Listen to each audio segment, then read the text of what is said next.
Hi, we're Dark Crystal Games, and we're working on Encased, an isometric RPG set in a sci-fi post-apocalyptic world.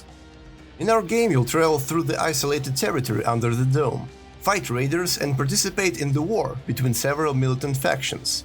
Bunkers, wastelands, hyenas with machine guns on their backs, and a lot of anomalies that affect in the most unexpected way. All this awaits you in the early access right now.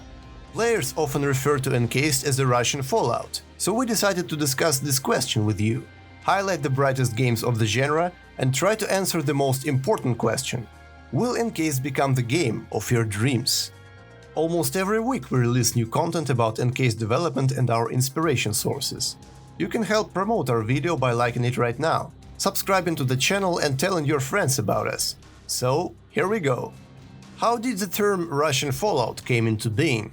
And why is the idea to create a spiritual successor to one of the best post-apocalyptic worlds is so strong in post-Soviet countries?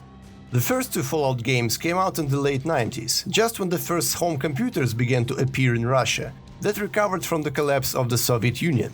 They ceased to be a luxury available only to scientists, although they have not yet managed to become a mass product. It is on these computers teenagers of the 90s began to play dozens of pirated games. One of the most legendary among them was the second part of Fallout. Fascinating freedom of choice, exciting plot, and a huge open world excited the minds of the new gamers.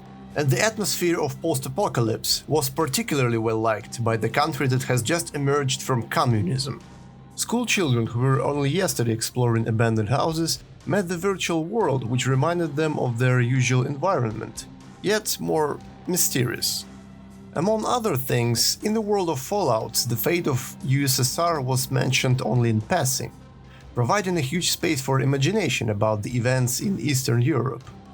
Therefore, players who barely gained any programming skills rushed to create their own worlds based on the story of nuclear war and radioactive wastelands. That's how the first fan modes came into being. It all started with mods. With them, new developers added more quests, weapons, and characters. They weren't working well. In order to run such a modification, you had to know your way around game files, but true fans were determined enough. Having gained experience, enthusiasts took up larger projects based on the original game engine. Then Buren's cancellation and death of the classic series with the release of a very different third installment from Bethesda only spurred the desire of modders to develop their favorite game and create their own full-fledged projects. That's how one of the most popular fan modes came into being, Fallout of Nevada. At first, the project was created by one person, who soon after gathered a whole team. Although all developers live in former Soviet countries, the story unfolds on the same territory as in the previous two parts of the game. The modification received excellent ratings from the audience, and is very successful not only in Russia but also abroad. Visually, it's indistinguishable from the first parts and uses many original locations, but the plot and quests are largely independent.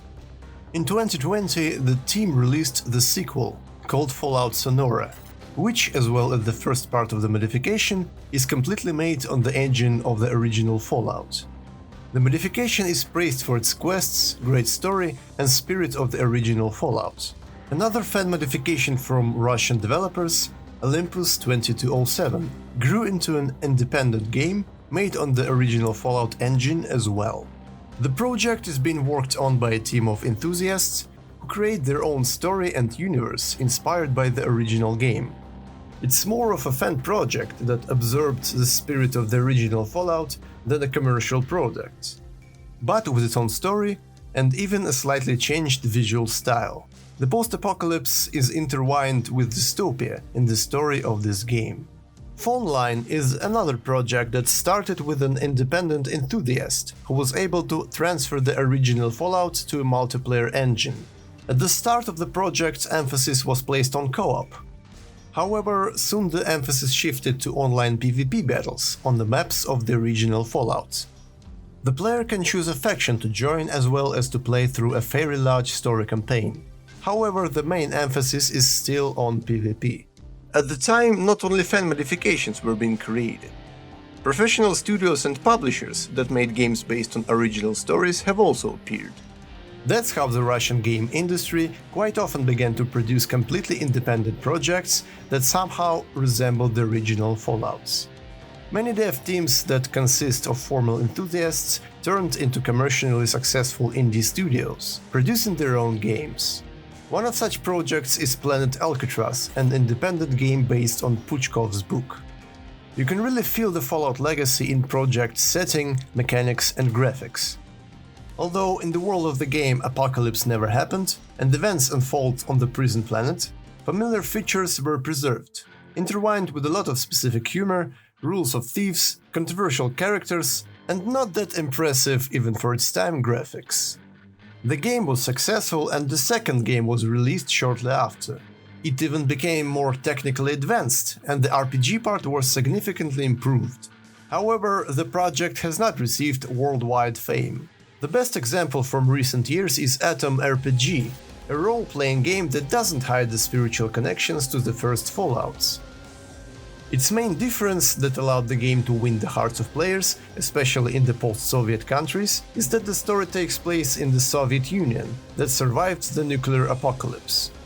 That's why so many artifacts are familiar to everyone, as well as typical Soviet buildings, cars, and hundreds Soviet culture references.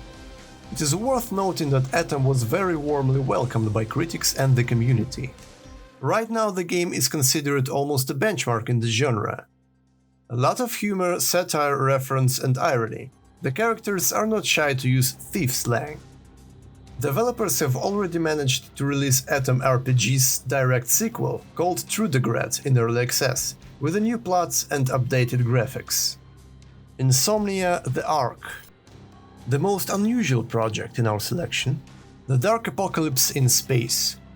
The story of the game is moved to the space station in the distant future. Wastelands are replaced with corridors that provoked claustrophobia, and turn-based battles are replaced with real-time fights. Nevertheless, in terms of role-playing, character development and the gloomy apocalyptic atmosphere, Insomnia obviously wants to show its inspiration from original Fallouts.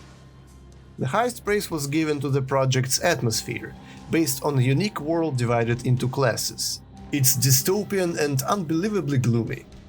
But what about Encased? What place in the hearts of players it will take? Of course, we are inspired by the original Fallout games, because they combined not only a thrilling story and a thoughtful world, but also a huge amount of freedom that players remember to this day, non-linear playthroughs and a lot of pop culture references. Fallout is a great game, but we have our own way. Encased takes place in its own universe, which, although inspired by Fallout, operates by its own rules.